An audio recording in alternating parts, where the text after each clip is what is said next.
The first batch of Epstein files gave us names. 3 million pages of them. But names are just the surface. What the files actually exposed is something far more dangerous. A system. A machine built to protect the powerful, silence the honest, and make sure the truth stays buried for as long as possible. Katt Williams told us this system existed. Jaguar Wright broke down how it operates. And now, with every new page that gets released, the picture becomes clearer. This isn't about one bad person.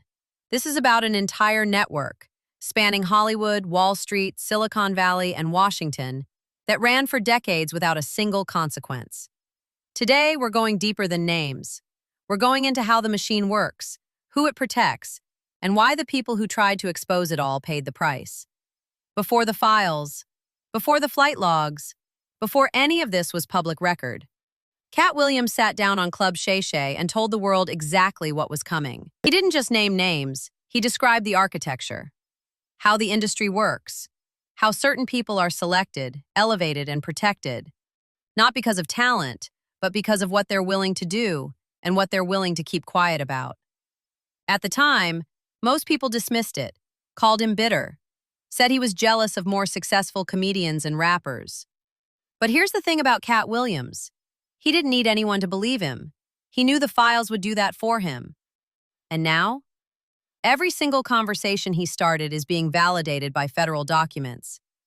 Jay-Z's name in the Epstein files caused an earthquake, and the aftershocks are still hitting. Here's what the documents actually show.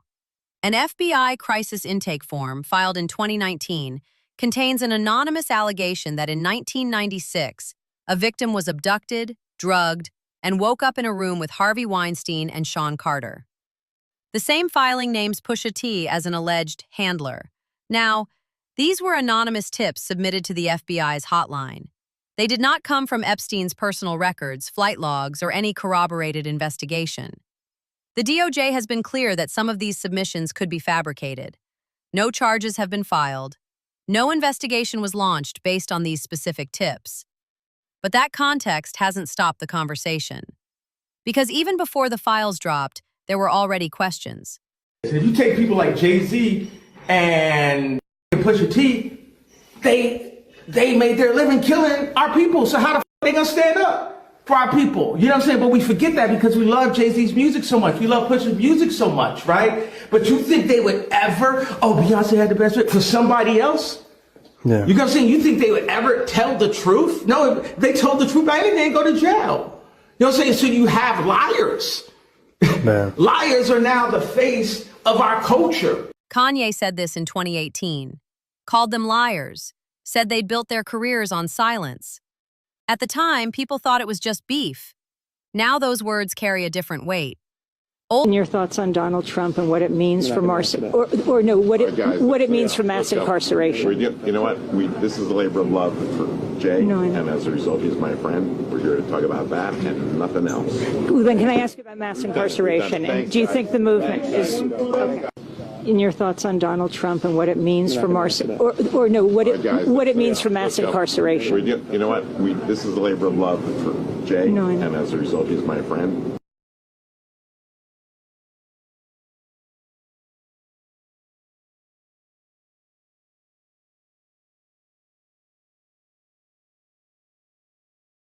Old videos and photos resurfaced showing Jay-Z closely associated with Weinstein at industry events, including Diddy's 29th birthday party.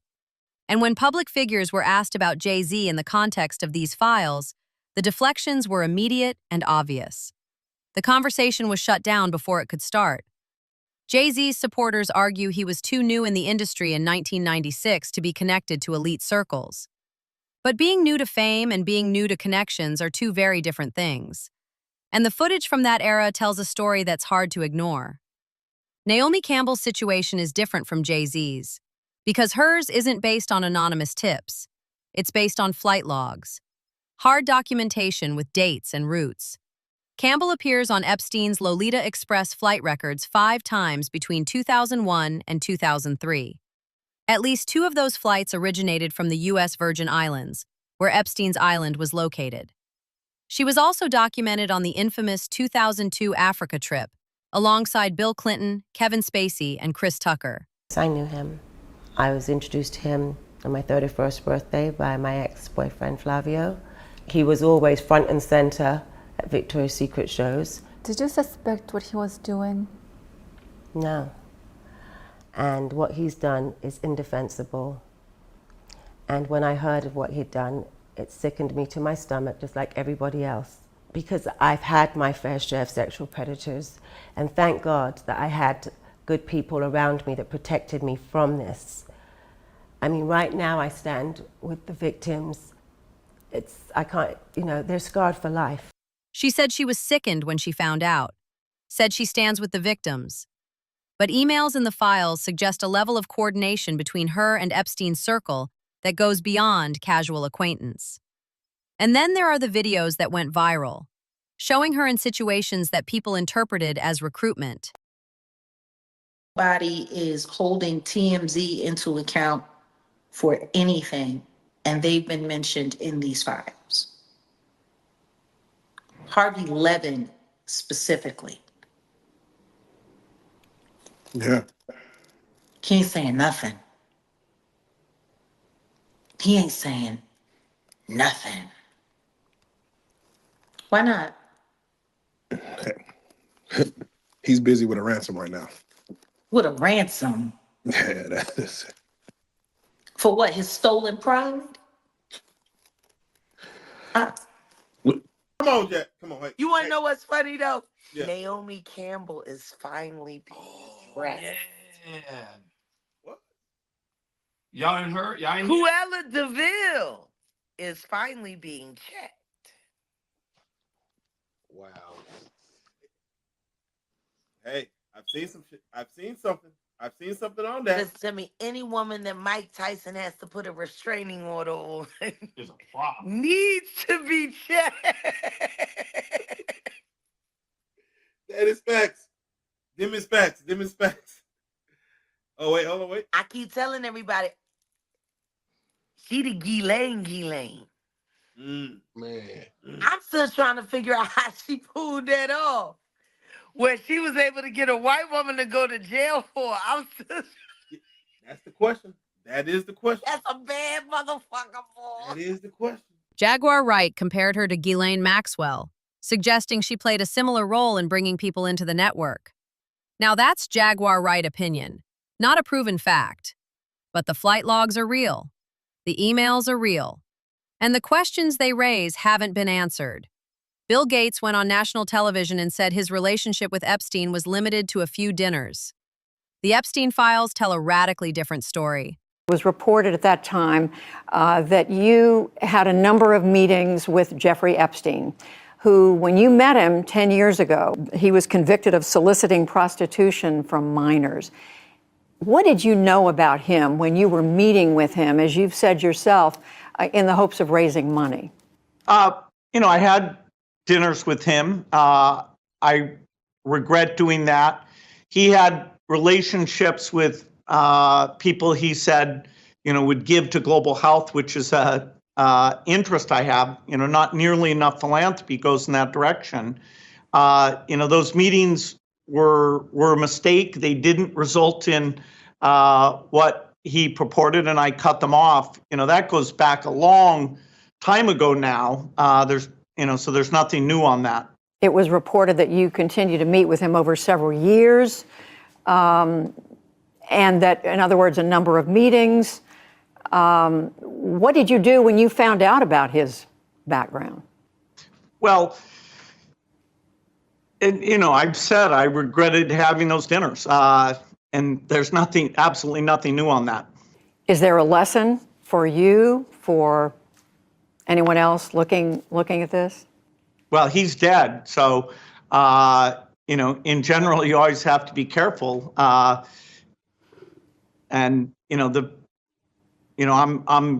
very proud of what we've done in philanthropy. Very proud of the work of the foundation. That's what I get up every day. Here's what was actually found in the files. 2 draft emails written by Epstein to himself on July 18, 2013. In these emails, Epstein, appearing to write from the perspective of Gates's then advisor Boris Nikolic, claims that Gates contracted an STD from encounters with Russian women and asked Epstein to secretly obtain antibiotics for his wife, Melinda. Critical context. These were drafts that Epstein sent to his own email address. There's no confirmation they were ever sent to Gates, and Gates's spokesperson called the claims absolutely absurd and completely false, saying the documents only prove Epstein was frustrated about not having an ongoing relationship with Gates. But here's what we know for a fact. Gates and Epstein met multiple times after Epstein's 2008 conviction. Melinda later confirmed the Epstein connection was a factor in their divorce. And when she was asked recently whether Bill needs to answer for what's in these files, she didn't hesitate. Sad. Just unbelievable sadness. Unbelievable sadness, right? And again, I'm able to take my own sadness and look at those young girls and say, my God, how did that happen to those girls, right? And so for me, it's just sadness for, I left my marriage. I had to leave my marriage. I wanted to leave my marriage. I had to leave I felt I needed to eventually leave the foundation. So it's just sad. She said yes, full stop. Chris Tucker's name appears in the Epstein flight logs 7 times. All 7 flights were legs of a single 2002 Clinton Foundation trip across Africa, visiting Ghana, Nigeria, Rwanda, Mozambique, and South Africa for HIV/AIDS awareness. You knew Jeffrey Epstein, didn't you? Yeah, I did. We flew Bill Clinton and a lot of different, that was a humanitarian trip to Africa. And Yeah. I met him on that trip because it was his plane. I didn't know who plane we was getting on, but it was a whole bunch of dignitary people who was with a delegation. And yeah, I met him and you don't know people, what they do in their private lives. So yeah. But tell me this, Chris. You was on this private plane, and you could tell that it was a private plane because they called it, what is Lolita Express? Oh yeah, it was a private plane. Yes. Oh yes. But wait a minute. You didn't never go to that island, did you? No. I don't know where that thing at. No. I only. Hey, we was going to Africa to save lives. His defense has always been simple. Humanitarian mission. Didn't know whose plane it was. Had no idea what Epstein was doing privately. And to his credit, one of Epstein's own victims who was also on that trip, Shantae Davies, confirmed it was focused on humanitarian work. Tucker has never been accused of wrongdoing, but there are 2 problems with the "I didn't know" defense. First, the trip also included Bill Clinton, who we now have photos of looking extremely comfortable inside Epstein's mansion, and Kevin Spacey, who has since been accused of multiple sexual assaults.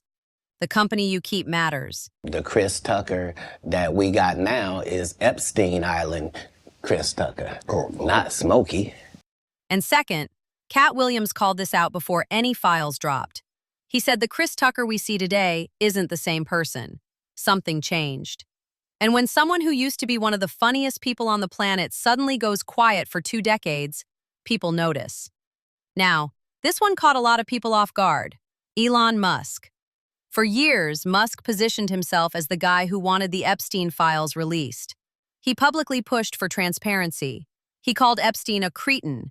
In 2019, he told Vanity Fair that Epstein tried repeatedly to get me to visit his island, and that he declined. The files tell a very different story. The DOJ released at least 16 emails between Musk and Epstein from 2012 and 2013. And they don't read like a man who was refusing invitations.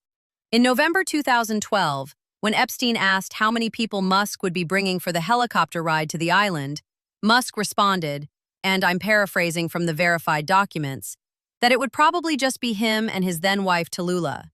He then asked Epstein which night would be the wildest party on his island. A month later, on Christmas Day, Musk emailed Epstein again asking if he had any parties planned. He said he'd been working himself to the edge of sanity and wanted to let loose. He specifically said a peaceful island experience was the opposite of what he was looking for. Tonight, the Department of Justice releasing their final batch of files connected to the late convicted sex offender Jeffrey Epstein. New emails from 2012 and 2013 show billionaire Elon Musk and Epstein coordinating a possible visit to the financier's infamous island. Musk asks when the wildest party will be. In another exchange, Epstein telling Musk there is always space for you and says he will send a heli for him. It's not clear if Musk ever visited the island. Musk's name has popped up in prior releases, including from the House Oversight Committee's release from the Epstein estate. He did not respond to NBC News' request for comment, but previously called Epstein a cretin and said he never advised him. Musk told Vanity Fair that Epstein tried repeatedly to get him to his island, but he declined. Emails also show Trump Cabinet Secretary Howard Lutnick coordinating a visit in the Caribbean in 2012. It's not clear if the meetings happened. Lutnick claimed to have cut ties with Epstein in 2005. My wife and I decided that I will never be in the room with that disgusting person ever again. But the emails show drink and lunch meetings being arranged between the two well into 2012. A Commerce Secretary spokesperson said in a statement, quote, Secretary Lutnick has had limited interactions with Mr. Epstein in the presence of his wife and has never been accused of wrongdoing. The drop also includes a spreadsheet summary of complaints made to the FBI's National Threat Operations Center. It contained allegations against former President Donald Trump and former President Bill Clinton. There's no indication the FBI turned up evidence supporting the tips. And a note on the file read some of these individuals are reporting secondhand information and determined some of the tips were not credible. The DOJ later temporarily pulled the file without explanation. Both former presidents have denied any wrongdoing. My favorite part of the Musk-Epstein emails, you ever have a friend where you don't really share the same sense of humor, but you share the same interests? And they shared the same interests. Epstein writes him and says, any plans for New York? The opening of the General Assembly of the UN has many interesting people coming to the House. Many interesting people, Elon. Wink, wink. Get it? Elon replies, I run and lead product design engineering for two complicated companies. Flying to New York to see UN diplomats do nothing would be an unwise use of time.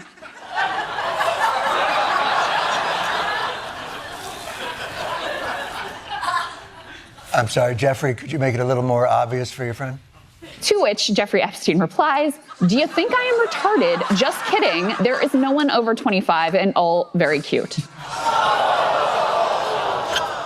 What the f***?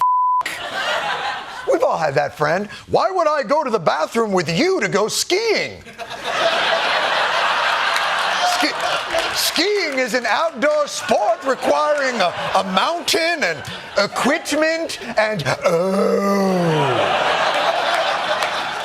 I see. In late 2013, the planning continued. Musk said he'd be in the British Virgin Islands area and asked if there was a good time to visit. Epstein responded that there was always space for him and offered to send a helicopter. An Epstein assistant's calendar even had an entry reading, Elon Musk to island December 6th. Is this still happening? Now, it's unclear from the emails whether Musk actually made the trip. He says he never visited the island. NBC News hasn't verified whether he did. No one has accused him of wrongdoing. But here's what is clear. His public story, that he refused invitations, does not match the emails. In those emails, he's the one asking to come. Musk responded on X the next day, saying the emails could be misinterpreted and that no one pushed harder than him to get the files released. Make of that what you will. Now, while the files were dropping, singer Jaguar Wright resurfaced with some of the most detailed commentary anyone in the industry has given about how this system operates. It works. Like, the people that get rewarded are the people that keep the secrets, the people that are quiet, and the people that lie for them.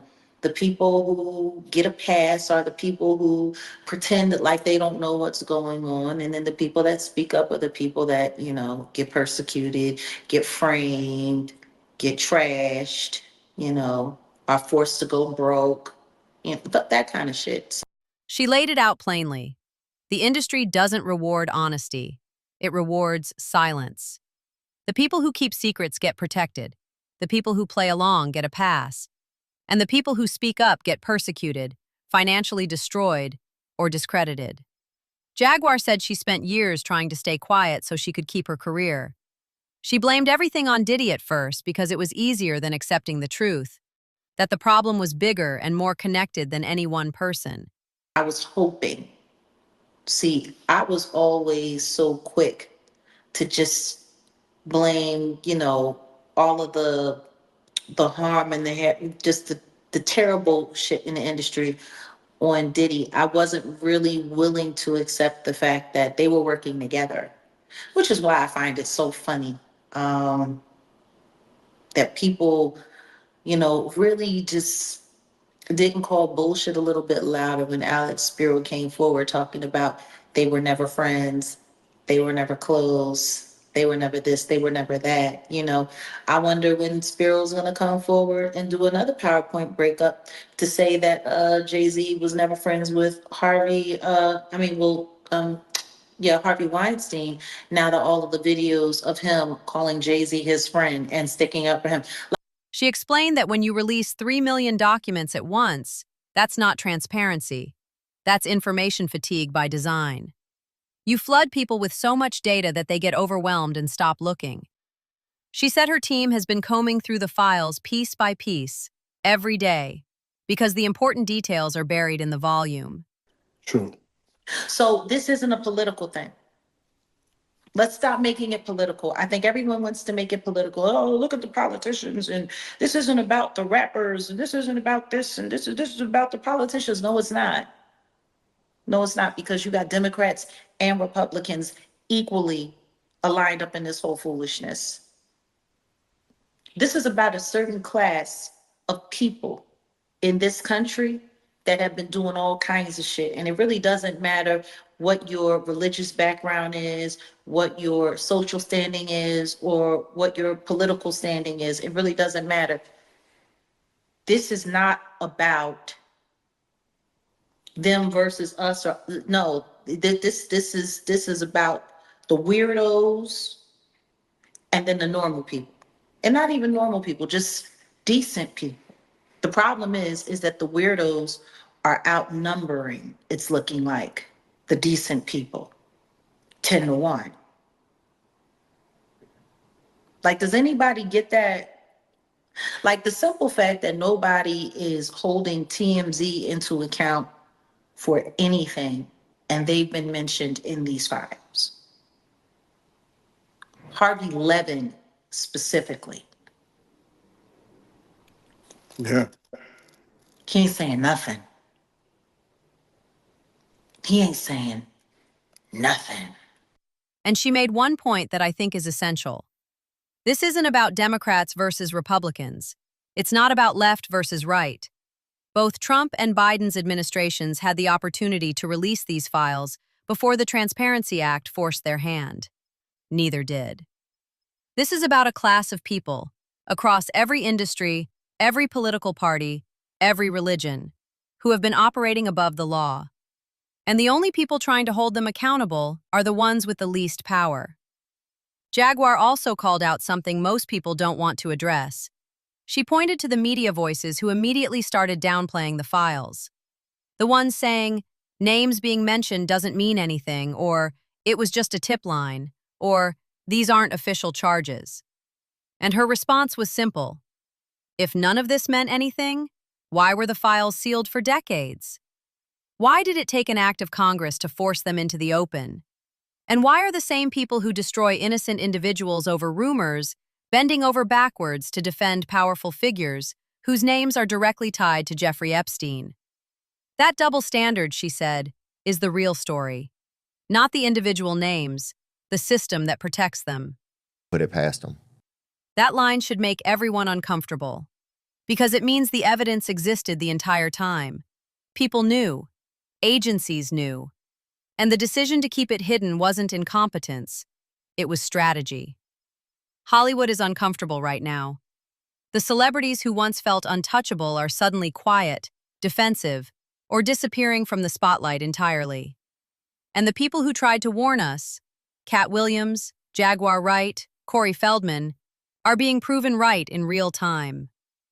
But here's the question that matters more than any name on any list. Now that we have the files, what happens next? Because if 3 million pages of evidence, flight logs, emails, photos, and surveillance footage aren't enough to produce a single new arrest, then the system isn't broken. It's working exactly as designed.